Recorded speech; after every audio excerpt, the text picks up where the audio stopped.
Mutiara Hikmah Official, menyingkap hikmah di balik sunnah.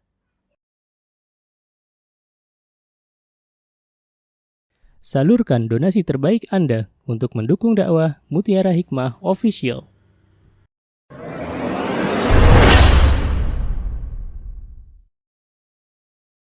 Ibu-ibu yang saya cintai karena Allah, perubahan zaman begitu cepat. Ya, subhanallah. Ada enggak yang merasa kok hari semakin cepat ya? Anakku perasaan baru kemarin TK di Islamic Center Ponorogo, sekarang sudah memasuki bangku sanawiyah atau bangku SMP. Ada yang punya anak dari TK di sini sampai SMP? Ada belum SMP-nya Ustazah? Oh, belum ada. Baru SD ya? SD kelas 6. Ada nggak yang dari TK-nya dulu di sini? Anaknya sampai SD kelas 6, angkatan pertama. Ada. Masya Allah. Rasanya kalau melihat putri panjenengan ki, perasaan kok cepet banget gitu nggak Bu? Ya Allah, perasaan baru kemarin gitu ya, akhirus sana TK gitu. Sekarang sudah SD, mau akhirus sana SD gitu ya, Masya Allah. Begitu pula dengan para ustazah. Subhanallah. Para ustazah, saya yakin ada banyak ustazah yang mungkin melihat anak-anak yang sekarang sudah di bangku kelas 6 SD, yang dulu TK-nya bersama beliau-beliau, juga merasakan ada waktu yang begitu cepat. Saya juga mengalami hal demikian, ibu-ibu. Jadi dulu ada anak-anak di tempat kami itu yang TK-nya di tempat kami, SD-nya di luar, karena di tempat kami belum ada SD. Hanya mereka sorenya itu belajar ngaji lagi di tempat kami. Saya melihat ada sosok anak Ikhwan yang sekarang sudah di bangku kelas 6 SD dan di bangku kelas 3 SD. Kalau yang di bangku kelas 3 SD dulu TK-nya di tempat kami. Saya masih ingat betul dulu waktu diserahkan pertama kali sama ibunya, pertama kali diserahkan kepada kami, itu anak ini kecanduan HP, ya. Dan mulailah diperkenalkan dengan Al-Quran. Alhamdulillah sekarang sudah masuk SD. Dan terakhir ya, dia menjadi imam sholat di tempat kami tinggal.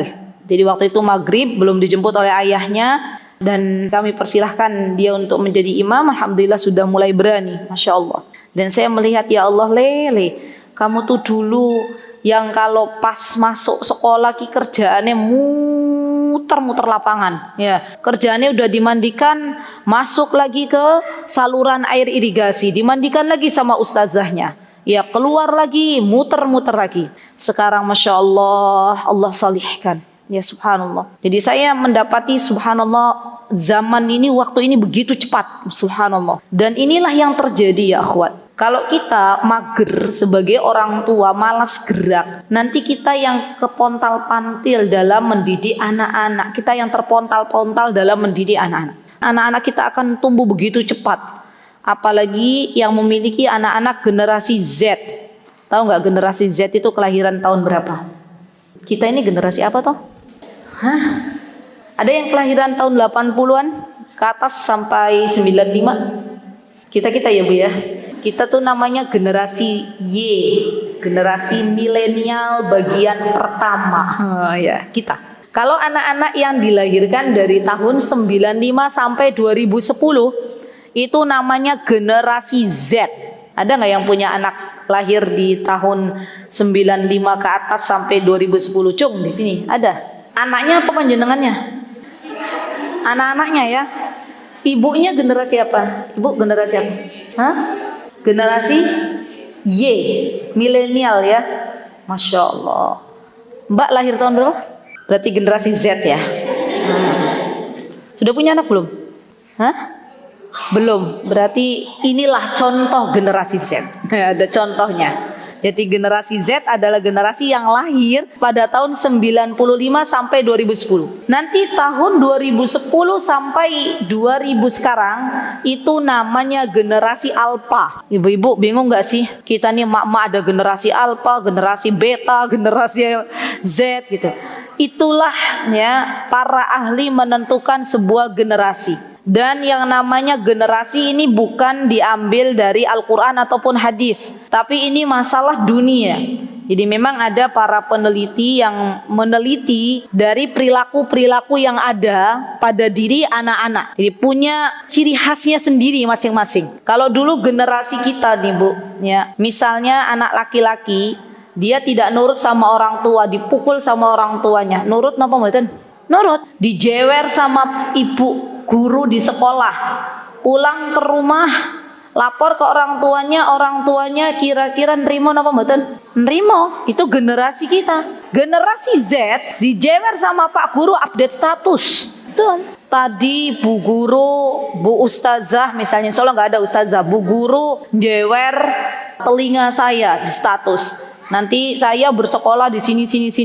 Langsung teman-temannya langsung apa? Langsung membela. Biasanya kalau generasi Z itu diantara kelebihannya mudah berkawan, mudah bersosialisasi, Masya Allah. Tapi sosialisasinya bukan di dunia nyata, melainkan dunia maya, subhanallah. Jadi anak-anak generasi Z itu lebih dekat dengan gawainya. Apa-apa sudah dekat, apa-apa sudah digawai. Coba generasi kita, generasi milenial, baca mushaf itu lebih enak pakai mushaf atau pakai aplikasi HP? Hah? Pakai apa Bu? Sebentar, yang jawab generasi milenial dulu 80 tahun ke atas.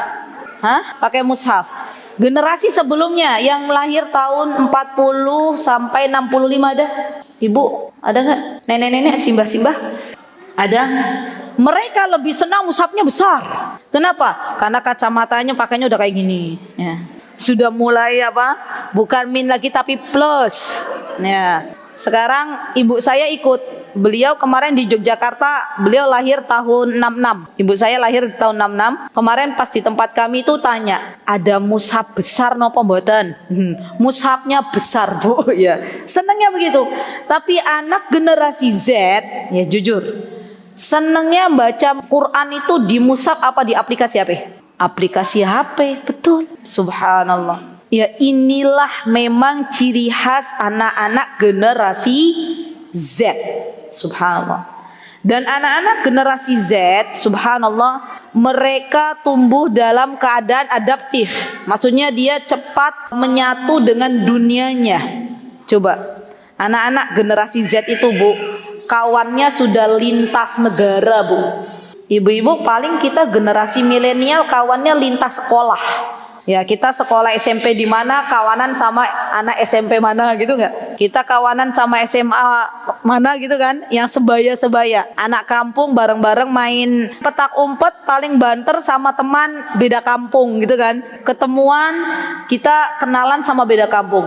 Anak-anak generasi Z ibu-ibu coba dicek. Pertemanannya bukan dengan warga Indonesia saja, tapi pertemanannya sudah lintas negara. Saya punya anak generasi Z 2. Satu lahir pada tahun 2005, satu lahir tahun 2009. Itu generasi Z ya. Temenannya Bu, bukan lagi sama orang Indonesia. Rata-rata temenannya kalau saya lihat di gawainya itu sudah temenannya sama orang-orang Mesir, orang-orang ada orang Libya, orang Malaysia. Subhanallah. Sudah lintas negara ya. Namun perlu diingat, pertemanan lintas negara tuh nggak semuanya buruk ya. Bisa jadi misalnya contohnya anak-anak kami, dia memiliki kawan-kawan di satu halaqah Al-Quran, di mana guru Al-Qurannya berasal dari Timur Tengah, dan guru ini memiliki murid-murid dari seluruh dunia, sehingga anak-anak kami bisa berteman dengan teman-temannya dari lain negara. Masya Allah. Dan itu yang terjadi pada generasi Z. Kita generasi milenial paling banter temenan sama siapa Bu kalau belajar tahsin gitu ya, sama komunitas tahsin yang satunya lagi gitu kan, sudah paling banter itu. Kalau mereka sudah lintas negara, subhanallah. Dan itu saya temukan pada diri anak-anak kami, masya Allah, masya Allah. Baik. Dan generasi Z ini adalah generasi yang melek teknologi, ibu-ibu. Ibu-ibu, saya mau tanya jujur, pinteran siapa ibu-ibu atau anak-anaknya panjenengan semua dalam mengoperasikan yang namanya gawai atau yang namanya HP?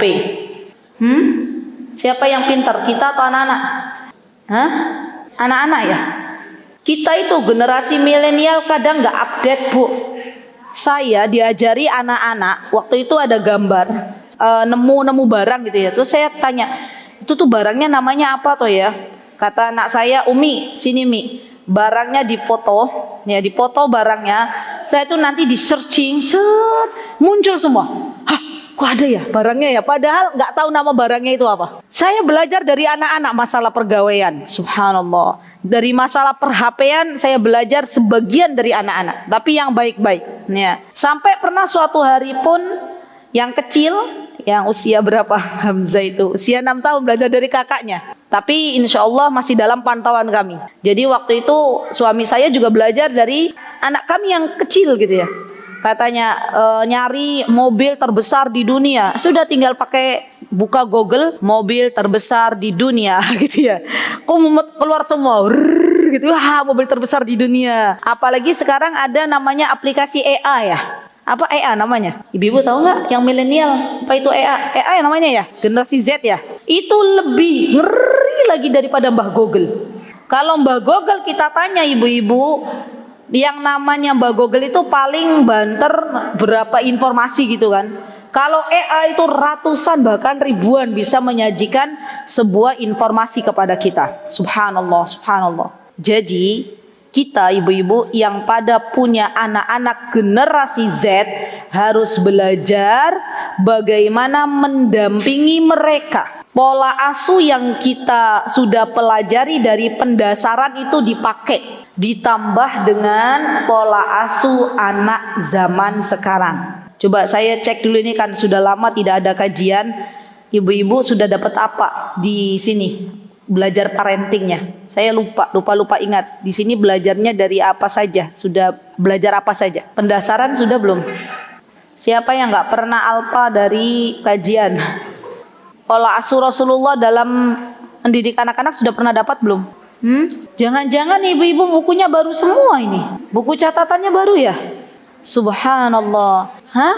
Wah, Masya Allah. Antum generasi berapa? Milenial, generasi Z? Berapa?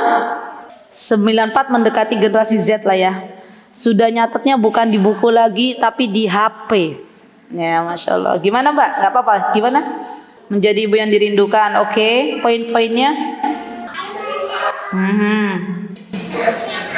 Menyabar. Seorang ibu yang mementingkan dasar anak. Menjadi ibu yang penyayang. Menjadi ibu yang memiliki keterampilan. Sediakan waktu untuk kita.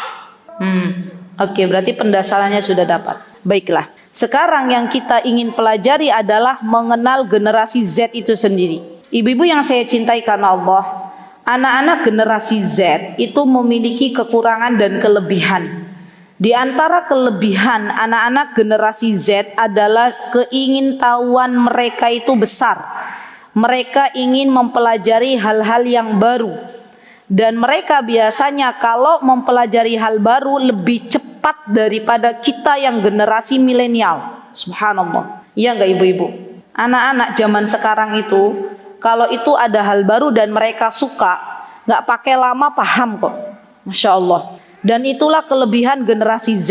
Jadi kita harus paham, kalau anak-anak kita diberikan kelebihan oleh Allah Subhanahu wa Ta'ala untuk menyenangi hal-hal yang baru, maka berikan sesuatu yang baru kepada mereka selagi sesuatu tersebut tidak bertentangan dengan syariat. Ya.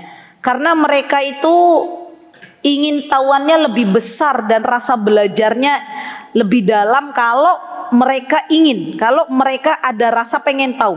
Ya, mereka akan cari sendiri kok.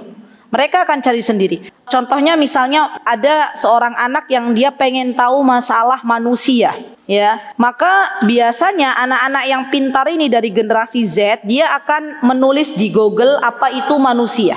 Subhanallah. Dan dia akan mencari lebih detail apa itu manusia dengan caranya sendiri. Masya Allah. Dan itulah generasi Z. Kalau kita emak-emak zaman dulu, generasi milenial, itu tidak sampai seperti itu. Kita cukup misalnya pelajaran biologi di sekolah, sudah kita nggak buka-buka lagi. Yang namanya di rumah cukup di buku ya. Buku yang ada kita belajar dari buku itu. Zaman dulu kan kita nggak ada tuh yang namanya Google. Ya. Ibu-ibu, saya itu waktu belajar di Yaman tahun 2004 sampai 2010, pas ditanya sama adik ipar saya, kata adik ipar saya bilang ini, saya masih ingat betul, Mbak punya Facebook tidak? Waktu itu saya masih di Yaman, masih pakai HP jenis Nokia yang besar itu, yang hanya cuman bisa SMS. Terus kita bingung, Facebook, face muka, buku, apa artinya ya gitu ya? Buku muka, muka buku gitu. Kita nggak paham yang namanya Facebook. Subhanallah. Tahun antara 2004 sampai 2010, kami belum paham sama sekali yang namanya Facebook. Anak-anak Indonesia sudah paham apa itu Facebook. Subhanallah. Dan kita tahu ternyata yang namanya teknologi itu akan terus-menerus update. Gimana ibu-ibu? Kecenderungan anak-anak generasi Z semakin cepat beradaptasi dengan lingkungan yang ada. Dulu Facebook itu menjadi favorit bagi mereka untuk berkomunitas di dalamnya. Dia berkomunitas dengan kawan-kawan sebayanya lewat apa? Facebook. Ganti lagi ada IG. Generasi Z kira-kira senangnya Facebook atau IG? IG. Ganti lagi di IG. Sekarang emak-emaknya kalau ndak tahu apa itu IG, apa itu Facebook, bisa jadi kecolongan. Saya punya ada seseorang di Yogyakarta, dia terkaget-kaget, subhanallah, seorang ibu. Dia terkaget-kaget manakala ketika beliau dari luar rumah masuk ke rumah mendapati putrinya sedang berduaan dengan laki-laki yang bukan mahram berada di kamarnya. Dan ini beliau kaget karena beliau selama ini melihat putrinya memakai kerudung panjang, pakai baju syar'i, pakai kerudung panjang, pakai gamis, pakai kaos kaki kalau keluar. Dan beliau bertanya, ibunya bertanya kepada putrinya, dari mana kawanmu yang laki-laki ini ada di kamarmu? Dia bilang dari sosial media, kenalan di Facebook. Subhanallah. Sampai akhirnya trauma, anak ini usia SMP kelas 1. Ya ibu-ibu, dan dia waktu itu bersekolah di sebuah sekolah Islam di Yogyakarta. Insya Allah ini bukan hoaks, saya ceritanya langsung dari gurunya. Kemudian setiap kali dia berangkat ke sekolah, dia bilang ke gurunya, Ustazah saya hamil, Ustazah saya hamil. Ustazahnya kebingungan, dibelikanlah tes pack. Ibu-ibu tes pack, disuruh periksa, ayo kamu hamil, benar-benar hamil apa enggak? Diperiksa ternyata negatif. Ya, sampai akhirnya ibunya dipanggil dan ibunya berkata, memang suatu hari pernah kami temui putri kami ini sedang berduaan dengan laki-laki yang bukan mahramnya. Subhanallah. Dan ternyata setelah divisum ibu-ibu, ada robek di dalam, mohon maaf ya, kemaluan putrinya. Ya subhanallah. Dan itu ada di tempat kita. Ya. Ini yang saya tahu di Yogyakarta, bisa jadi di Ponorogo dan sekitarnya pun ada. Hanya beritanya belum kita ketahui ya. Jadi sekarang itu yang namanya anak-anak lebih ngeri ketika mereka hidup di dunia maya dan kita sebagai orang tuanya tidak mau ikut ya berteman, bersahabat dengan anak-anak kita. Yang ada adalah sebuah kekagetan, keterkejutan manakala ternyata putrinya yang selama ini dikira salihah ternyata membawa seorang laki-laki dari hasil pertemanannya di sebuah media sosial. Subhanallah. Kasihan sekali. Sampai akhirnya anak ini dia depresi. Ya, tertekan karena dikeluarkan dari sekolah juga. Jadi sekolah sudah mengeluarkan dan orang tuanya juga kebingungan. Walaupun tidak hamil tapi keadaannya sudah melakukan hubungan suami istri dan setiap hari harus mengkonsumsi obat. Ya, mengkonsumsi obat dan keadaannya lebih parah lagi. Subhanallah. Ya. Dan menurut saya, ya subhanallah, kita perlu untuk berhati-hati ketika melihat anak-anak kita terlalu asik di dunia mayanya. Kita juga perlu melihat dengan siapa anak-anak kita berkawan. Jadi boleh, seorang ibu tuh boleh, dia punya akun Facebook. Untuk apa Bu? Punya akun Facebook, mau lihat pertemanan anak-anak saya, itu boleh. Dan seorang anak ya, dia harus berhati-hati manakala hidup di sosial media. Apalagi anak-anak putri Karena banyak di sosial media itu yang kelihatannya dari status-status yang dibuat sepertinya laki-laki solih, tapi ternyata setelah berjumpa dengannya yang dijumpai bukan laki-laki solih tapi laki-laki buaya. Ya subhanallah. Dan ini perlu ibu-ibu untuk berhati-hati. Saya tidak menakut-nakuti, tapi ini yang terjadi. Ini yang terjadi. Dan memang kenyataannya subhanallah, ibunya ini super sibuk, wanita karir. Ya, wanita karir, dan akhirnya dia terkejut melihat putrinya demikian.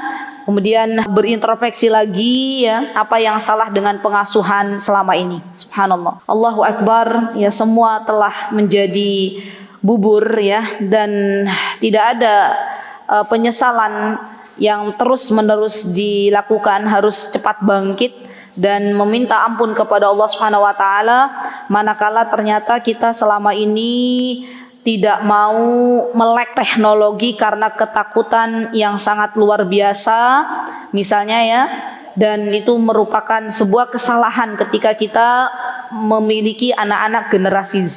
Kemudian di antara kelebihan anak-anak generasi Z, ibu-ibu, di antaranya adalah dia lebih suka diperhatikan. Subhanallah, ini hati-hati. Lebih suka diperhatikan, lebih suka mendapatkan perhatian. Mereka lebih suka berkawan dengan teman-teman bukan seusianya, yang penting mendapatkan perhatian. Jadi kalau zaman dulu yang namanya pacaran itu paling banter sama teman satu sekolah atau teman sekelas atau beda 2 tahun 3 tahun, ya kan? Kalau kita para ibu-ibu, suami kita bedanya berapa tahun? 3 tahun 2 tahun kan? Anak-anak sekarang itu banyak yang suka kalau yang mengajak kencan itu bapak-bapak. Betul, karena mereka mengira bahwa perhatian bapak-bapak itu lebih. Dan hati-hati ibu-ibu, zaman sekarang itu lagi model banyak chat. Ya, pernah dengar nggak? Chat, ya. Dia nanti chatan sama siapa gitu. Terus nanti dibeli waktunya anak-anak ini, anak-anak muda ini dengan uang kurang lebih 7.000 rupiah. Subhanallah. Nah, penyebab itu semuanya diantaranya, ya, kita tidak bisa menyalahkan lingkungan. Diantaranya kurang dekatnya orang tua dengan anak-anak. Subhanallah. Kemarin alhamdulillah di Yogyakarta, nanti boleh barangkali Islamic Center Ponorogo mau mengadakan, sangat bagus acaranya menurut kami. Jadi kami di Sekolah Alam Tahfiz Unggulan kemarin hari Sabtu tanggal 24 Juni kita ada workshop bermain ibu dan anak. Masya Allah, saya melihat, ya, antusias ibu-ibu yang sangat luar biasa ketika mereka meluangkan waktu bisa bermain dengan anak-anak. Jadi ada tim dari Surabaya, ya, yang datang dengan membawa banyak sekali peralatan, di mana di situ ibu dan anak itu wajib bermain bareng. Kalau kemarin tema yang diambil di tempat kami di Sekolah Alam Tahfiz Unggulan temanya semut, ya, semut. Jadi di situ nanti ibu dan anak diajarkan bagaimana seorang ibu melihat, ya, apa yang dibawa oleh anaknya. Saya juga ikut peserta. Saya ikut peserta karena saya punya anak-anak kecil, ya, diantaranya Hamzah itu. Saya ikut. Jadi kita tuh bilang ke anak saya, kita sebagai seorang ibu, "Nak, di situ ada banyak permainan." Kita bilang, "Nak, tolong ambilkan benda yang berwarna putih bulat," gitu, ya. Tapi nggak boleh menyebutkan bendanya. Anak-anak generasi Z itu sangat cepat dalam melakukan sesuatu untuk paham apa yang disebutkan oleh ibunya. Sampai-sampai ada seorang ibu yang kurang komunikasi dengan anaknya, kurang bisa berkomunikasi dengan anaknya, bilang begini, suruh ambilkan batu, itu bilangnya begini, "Tolong ambilkan benda, lek kamu dipukul kamu nanti kesakitan," katanya. Anaknya yang diambil batu beneran, ya. Dan itu betul, subhanallah. Dan banyak sekali, kurang lebih ada 10 permainan. Ada 10 permainan. Dari refleksi setelah acara tersebut, saya dan tim psikolog dari Surabaya, dari tim sahabat, kita ngobrol bareng sama ibu-ibu. Masya Allah, ibu-ibu sangat antusias. Kata ibu-ibunya, "Mbok yo, acara gini ustazah dibikin 3 bulan sekali," katanya gitu, ya. Kenapa? Ada juga seorang ibu yang katanya, kata beliau, selama ini beliau mengira anaknya beliau yang masih kecil itu kalau pas lagi dimintain tolong sama ibunya, misalnya, nak tolong nak ambilkan apa, ya ibu ambil sendiri aja, katanya gitu. Nah dia baru tahu kemarin pas waktu ada acara bermain bersama anaknya tuh nurut, ambilkan benda begini-begini, tapi tanpa disebutkan bendanya.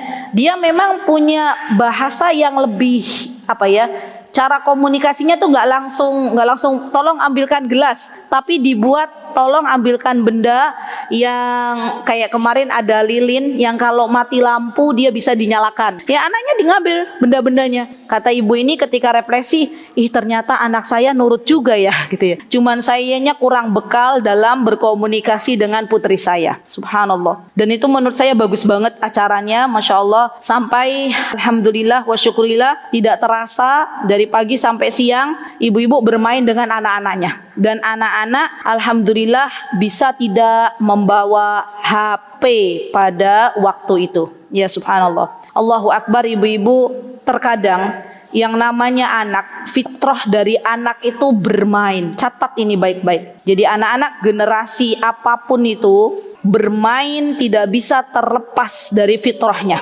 Allah yang memberi fitrah ini kepada anak-anak. Saya bawa sekarang mainan Lego. Ini apa namanya? Putra saya kemana-mana itu bawa mainan ini, dibawa Lego ini. Dan subhanallah yang saya rasakan, ini Lego bu, itu pasti yang namanya anak-anak bisa bermain dengan sendiri. Maksudnya dibentuk, bikin ini, bikin itu. Sampai kita itu kadang, kok bisa ya dibikin hal yang bagi kita orang dewasa tuh nggak sampai ke sana gitu. Masya Allah. Ada beberapa permainan yang pernah kami belikan dan itu hanya bertahan beberapa saat saja. Ya setelah itu bosan. Namun untuk Lego ini, saya bukan tim promosi Lego ya, tapi karena anak saya laki-laki dan saya juga baru tahu ternyata yang namanya permainan Lego ini juga ada usianya masing-masing. Kalau anaknya kecil Legonya besar ya. Kalau anaknya sudah besar, sudah nggak tertarik lagi dengan Lego besar. Senangnya Lego-Lego yang model-model seperti ini. Ya subhanallah. Dan ini subhanallah ibu-ibu, mereka itu ketika bermain Lego dan kita temani, maka mereka akan bisa bermain berjam-jam. Subhanallah. Nah cara kita mendidik anak-anak untuk bisa bermain dan belajar, di antara caranya ini yang ingin saya berikan ibu-ibu adalah ketika anak-anak kita bermain dan mereka happy, senang, maka kita sebagai orang tua bisa mentalkin apa yang ingin kita ajarkan kepada anak-anak dan itu masuk. Coba dicoba. Dulu zaman kita generasi milenial, cara ngaji kita itu di depan kita ada meja, kita suruh ngaji, iya enggak? Zaman dulu SD kan biasanya siang ada MI. Kita ini begini nih bu, ya mbak-mbak. Kita kalau ngaji tuh begini, ya tangannya harus begini. Anak zaman sekarang generasi Z bisa nggak begini? Nggak bisa. Mereka maunya keluar, mereka maunya keliling-keliling. Tapi sekalinya mereka diberi permainan, maka biasanya mereka nurut. Mereka nurut, mereka mau bermain. Nah di saat mereka bermain, kita temani untuk mengenalkan Allah atau mentalkin anak-anak dengan kebaikan. Dan insya Allah ini lebih masuk pada jiwa anak-anak. Jadi mendidik generasi apapun, mau generasi Z, generasi Y, generasi Alpha, jangan lupa untuk menemani bermain, karena itu adalah bagian dari fitrah anak yang tidak bisa terlepaskan. Masya Allah. Dan dari permainan ibu-ibu subhanallah tergantung kitanya mau mengarahkan anak-anak kita kemana. Ya, subhanallah, subhanallah, fitrahnya anak-anak ketika kita mengarahkan untuk bermain sambil berkisah, ya itu juga masuk pada diri anak-anak. Jadi kita, kalau saya biasanya kadang beli buku yang ada alat peraganya. Insya Allah sekarang sudah banyak buku-buku yang tidak ada mukanya itu. Dan mereka misalnya kisah, biasanya kalau Hamzah kisah Ashabul Kahfi misalnya, atau kisah Ashabul Ukhdud, atau kisah Nabi Ibrahim misalnya. Di situ ada api, nanti apinya bisa kan sekarang ada buku yang dilipat-lipat itu loh bu. Dan itu ketika kita berkisah tuh anak-anak suka sambil bermain. Dan saya dapati anak-anak lebih senang untuk bermain sambil berkisah daripada hanya membaca buku. Karena anak-anak generasi Z itu bukan zamannya lagi membaca buku seperti kita generasi milenial. Buktinya apa ibu-ibu? Banyak kan sekarang toko-toko buku yang mohon maaf yang harus gulung tikar karena sudah tidak laku lagi. Di Yogyakarta itu ada sebuah toko buku besar yang dulu digandrungi oleh generasi milenial berlama-lama untuk membaca di situ. Sekarang sudah ganti tokonya, bukan toko buku tapi toko alat-alat outdoor yang menjual untuk perkempingan. Karena bukunya sudah nggak laku lagi. Anak-anak generasi Z mereka lebih senang pakai e-book, ya nggak? Di e-book itu mereka udah asik gitu ya, asik melihat dari berbagai macam buku. Dan generasi Z senangnya bukan lagi di buku, tapi mereka lebih senang mendengar YouTube. Nah, ya toh. Kalau kita emak-emak zaman dulu masih senang baca buku. Makso anak kita suruh baca buku, maka bisa jadi anak kita berontak tidak akan mau baca buku. Tapi coba deh dicoba. Kalau kita didik mereka generasi Z, kita arahkan mau ujian. Nak, tolong lihat video ini ya nak. Kita arahkan, kita ketikkan. Saya biasanya begitu. Kalau misalnya sudah dari LKS anak-anak nggak mudeng-mudeng, dah sekarang tak ketikan nih, lihat video ini. Nanti dari situ lihat sekali saja sudah bisa. Masya Allah. Dan alhamdulillah wa syukurillah, ketika anak-anak benar dalam belajar, ya media yang digunakan juga baik, maka insya Allah akan lebih mudah untuk diserap ya di otak mereka. Daripada kita maksa anak-anak kita untuk mengerjakan buku LKS tebal-tebal, mereka nggak mudeng-mudeng. Lebih baik kita tontonkan itu dan kita carikan, kita yang mengarahkan ibu-ibu. Kalau yang kemarin pernah ke tempat kami di Yogyakarta, itu ada di Joglo itu seperti proyektor yang gantung. Jadi memang kita sekarang modelnya karena kita sedang mendidik anak-anak generasi Z, kita ajarkan adab, ada kelas klasikal. Itu biasanya kita tontonkan adab makan. Kita biasanya ngambil di sebuah situs yang mana kami tahu situs itu adalah situs orang-orang salaf. Kita setelkan itu. Anak-anak setelah melihat gambar atau video yang telah mereka tonton, kita tanya apa doa mau makan, bismillah, apa doa mau kamar mandi, apa adab masuk kamar mandi, apa adab masuk ke masjid. Itu lebih mudah untuk menjawab daripada kita yang menerangkan sampai habis suara kita. Subhanallah. Jadi siap-siap ibu-ibu yang punya anak generasi Z, kita harus melek teknologi. Tidak semuanya HP atau gawai itu buruk bagi kita dan anak-anak kita. Jangankan anak-anak, kita sebagai orang tua saja kadang mendapatkan manfaat dari teknologi ini. Ya, misalnya mendengarkan kajian para ustadz, kita mencatat, belajar, menuntut ilmu misalnya, atau misalnya ibu-ibu mau masak, nggak tahu resep bikin rendang seperti apa, ibu-ibu larinya kemana?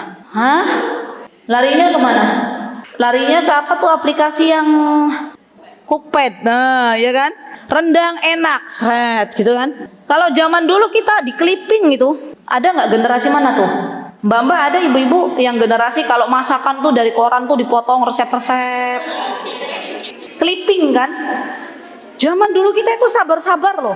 Ada resep di koran, beli koran cuma mau gunting resep, setelah itu nanti dilem ditempel. Ya, kalau mau masak kita lihat itu. Ya, ada kan merasakan anak-anak generasi Z sekarang nggak merasakan itu. Subhanallah. Artinya berarti teknologi itu memang kadang dibutuhkan untuk kehidupan kita. Namun ingat, teknologi itu seperti pisau. Kadang memberi manfaat, kadang memberikan mudarat, tergantung siapa yang memakainya. Maka bagi ibu-ibu yang saya cintai karena Allah, sebelum memberikan gawai kepada anak-anak, pastikan anak kita sudah mengerti betul apa kegunaan gawai yang akan dimilikinya. Catat baik-baik. Karena banyak zaman sekarang orang tua dengan dalih agar anaknya diam, agar anaknya tenang, memberikan gawai kepada anak-anak padahal usia mereka masih terlalu dini. Ya, jadi sekali lagi jangan bermudah-mudahan untuk memberikan HP kepada anak-anak sebelum mereka paham untuk apa HP yang nanti mereka gunakan. Subhanallah. Dan ingatlah, apa yang kita berikan kepada anak-anak hari ini semuanya akan dimintai pertanggungjawaban di hadapan Allah Subhanahu wa taala. Jadi ingat, apa yang sudah kita berikan kepada anak-anak itu bukan berarti kita lepas dari masalah. Tapi nanti besok Allah akan tanya kepada kita, kenapa engkau dulu memberikan seenaknya HP kepada anak-anakmu? Padahal anak-anakmu usia tamyiz saja belum. Tahu usia tamyiz? Usia membedakan mana yang baik, mana yang buruk. Ya. Dan banyak ibu-ibu zaman sekarang anak-anak masih kecil sudah diberikan HP. Dan itu bukan pinjam bahasanya, tapi diberikan, ini loh Le untuk kamu, ini loh Nduk untuk kamu. Anak-anak yang sudah diberikan HP di usia dini merasa itu adalah miliknya, dan ketika orang tua memintanya kembali, dia akan tantrum, merasa barang yang dimilikinya dirampas oleh orang tuanya. Coba saya mau tanya, ibu-ibu di Ponorogo rata-rata sudah memberikan HP belum kepada anak-anak? Hah? Belum? Alhamdulillah, selamat. Ya. Di Jogja itu sudah banyak orang tua, dan saya melihat sendiri anak-anak kecil sudah pada pegang HP. Ya, atau mungkin karena di Jogja lebih kota ya. Jadi orang kampung tuh nggak selamanya nggak enak. Kadang orang kampung diselamatkan oleh Allah Subhanahu wa taala, subhanallah, dari pergaulan yang sangat-sangat mengerikan. Ya, jadi langkah untuk mendidik anak-anak generasi Z, orang tua harus melek teknologi. Dia harus tahu dengan siapa anak-anaknya berkawan. Dia harus paham apa yang dibuka oleh anak-anaknya. Kita harus tahu histori yang dibuka oleh anak-anak kita itu apa saja. Ya, dan kita harus curiga manakala anak kita kalau dia lagi lihat HP kita datang ditutupi. Wah, itu ngeri banget. Ya subhanallah. Yang kedua ibu-ibu, yang kedua adalah jangan memberikan HP sebelum anak-anak kita paham betul untuk apa HP itu dia gunakan dengan baik. Ya. Dan bimbinglah anak-anak untuk menggunakan HP dengan baik. Contoh misalnya, anak-anak kita butuh untuk setoran dengan syekhonya atau dengan gurunya. Maka kita katakan kepada anak-anak kita, "Nak, kamu ini pinjam ke Umi untuk setor dengan syekhoh. Maka kalau sudah setor, dikembalikan lagi ke Umi." Ya, itu harus tegas dalam memberikan arahan. Jadi kalau misalnya anak-anak kita sampai butuh, seperti kemarin kan sempat pandemi kan, anak-anak pada butuh HP gitu kan. Berarti kita harus mengarahkan, HP ini boleh dipakai untuk belajar daring saja. Nanti setelah itu dikembalikan di tempat yang telah kita sepakati bersama. Anak-anak yang model begini insya Allah dia akan tahu kapan menggunakan HP, kapan tidak. Dia akan menggunakan HP dengan cara yang bijak. Tapi kalau orang tua yang tidak memberikan kesepakatan-kesepakatan di sebuah rumah, dia biarkan anaknya untuk mengambil HP kapanpun dia mau, maka nanti kelak orang tua yang akan kewalahan dalam menghadapi tingkah laku anak-anak yang begitu luar biasa. Ya, baik. Kemudian yang ketiga ya akhwat, ajarkan kepada anak-anak ya bahwa apa yang dilihatnya itu semuanya tercatat di hadapan Allah Subhanahu wa taala. Atau kita ajarkan tentang muraqabah. Nah, ini penting banget ini. Jadi ajarkan iman sebelum Al-Qur'an. Ini penting. Ajarkan anak-anak untuk merasa selalu diawasi oleh Allah Subhanahu wa taala. Anak-anak yang sudah paham bahwa segala gerak-geriknya diawasi oleh Allah, maka dia tidak akan membuka hal yang macam-macam. Ya, karena paham ada malaikat yang selalu mengawasi, ada Allah yang selalu mengawasi, ada malaikat yang selalu mencatat apa yang diperbuat dan apa yang diucapkannya. Sampai kita ajarkan kepada anak-anak kita bahwa jari jemarimu itu, nak, ketika kamu harus berkomentar di sebuah sosial media, itu akan menjadi saksi di akhirat. Ya, saya mengajarkan begitu kepada anak-anak. Jadi hati-hati lek kamu berkomentar, lek kamu nulis di grup kawan yang kamu ikuti di halaqah-halaqah Al-Quran, itu hati-hati. Daripada menulis sesuatu yang tidak baik, lebih baik tidak sama sekali. Ya. Semua yang kamu katakan, yang kamu tulis, semua akan bersaksi di hadapan Allah Subhanahu wa taala. Subhanallah. Dan anak-anak yang senantiasa diberikan oleh orang tuanya ya ajaran-ajaran tentang bagaimana muraqabah, bagaimana merasa diawasi oleh Allah walaupun kita tidak lagi bersama mereka dalam sebuah waktu, insya Allah anak-anak ini akan lebih berhati-hati, karena taatnya mereka bukan karena orang tua, tapi karena Allah Subhanahu wa Ta'ala. Takutnya mereka bukan lagi takut karena orang tua yang melihat, tapi takutnya mereka ada takut kepada Allah Subhanahu wa Ta'ala. Subhanallah. Dan ini harus dimulai dari dalam diri kita. Harus dimulai dari dalam diri kita belajar kembali apa itu muraqabah, apa itu merasa diawasi oleh Allah Subhanahu wa Ta'ala. Baru setelah itu kita ajarkan kepada anak-anak. Baik, kemudian yang keempat, untuk mendidik anak-anak generasi Z kita harus bisa menjadi teladan yang baik. Ini penting banget. Bahkan menjadi teladan yang baik itu menjadi sebuah keharusan orang tua untuk mendidik anak-anak dengan berbagai macam generasi. Masya Allah. Terkadang kita sebagai orang tua mau anak kita tidak memakai HP atau tidak memegang HP terlalu lama, tapi dengan dalih karena orang tuanya jualan. Ada nggak kisah begitu? Iya Ustazah, dilema. Saya itu profesinya all shop gitu ya. Sehingga saya harus pegang HP itu lama Ustazah, berjam-jam. Pernah ada seorang ibu yang berkata begitu, curhat. Saya kalau setiap hari megang HP itu kurang lebih 15 jam. Ya. Iya. Dan akhirnya anaknya dikasih HP juga. Karena kalau anaknya nggak dikasih HP, dia protes, mama kenapa mama pegang HP, saya nggak boleh pegang HP. Subhanallah. Dan itu terjadi pada wanita-wanita zaman sekarang.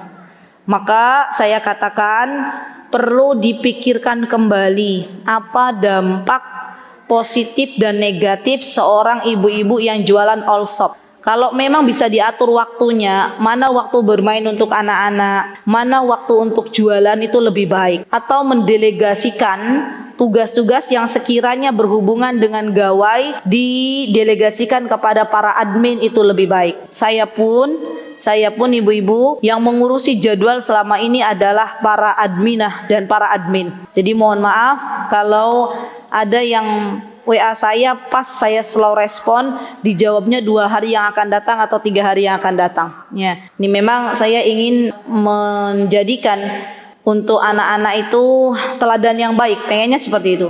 Karena yang namanya anak-anak, mereka itu melihat bukan apa yang kita ucapkan, tapi apa yang mereka lihat dari dalam diri kita. Kalau orang tua dia selalu memegang Al-Quran, selalu membaca Al-Quran, maka pasti anaknya juga lambat laun dia akan mencintai Al-Quran. Kalau orang tua dia memberikan teladan yang baik dengan membaca sebuah kitab, membaca sebuah buku, maka lambat laun anaknya pun akan penasaran apa yang dibaca oleh orang tuanya. Begitulah sejatinya kita sebagai orang tua untuk memberikan teladan yang baik bagi anak-anak kita.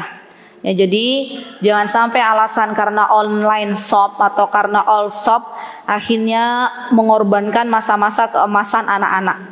Anak-anak itu cuma sebentar Bu sama kita. Anak-anak cuma sebentar. Mereka akan tumbuh menjadi pemuda atau pemudi yang lebih kuat dan terkadang sudah tidak lagi membutuhkan kita di dalam kehidupannya. Selagi kita masih diberikan jatah untuk menemani buah hati kita, maka temanilah dengan sepenuh hati. Karena setiap saat ya itu adalah masa yang sangat berharga bagi kita untuk bisa melihat tumbuh kembang anak-anak kita. Ya, bersabarlah dalam menemani buah hati kita. Baik. Kemudian yang berapa? Yang kelima. Ya, yang kelima ya. Ubah cara asuh kita. Ubah cara mengasuh kita kepada anak-anak generasi Z. Jadi mengubah cara mendidiknya. Metodenya saja diubah. Biasanya anak-anak generasi Z itu mereka multitasking. Jadi mereka itu bisa sambil ngopi. Anak-anak generasi Z sambil ngopi, sambil ngerjain tugas, sambil ngobrol. Bisa nggak? Bisa nggak? Nah, sambil ngopi di kafe, sambil ngerjain tugas, sambil ngobrol dengan kawannya. Bisa. Kita anak-anak generasi milenial nggak bisa seperti itu. Kadang kita harus fokus. Ya. Maka generasi Z ini yang namanya kefokusan itu kurang sekali dibandingkan anak-anak generasi milenial. Subhanallah. Dan dari sini kita harus bisa memberikan kepada anak-anak kita pola asuh yang sesuai. Jadi tidak apa-apa ibu-ibu, kita memberikan tugas kepada anak-anak kita dalam satu waktu beberapa tugas, insya Allah anak-anak generasi Z bisa mengerjakannya. Dan berikan kepercayaan kepada anak-anak kita bahwa kamu bisa. Ya.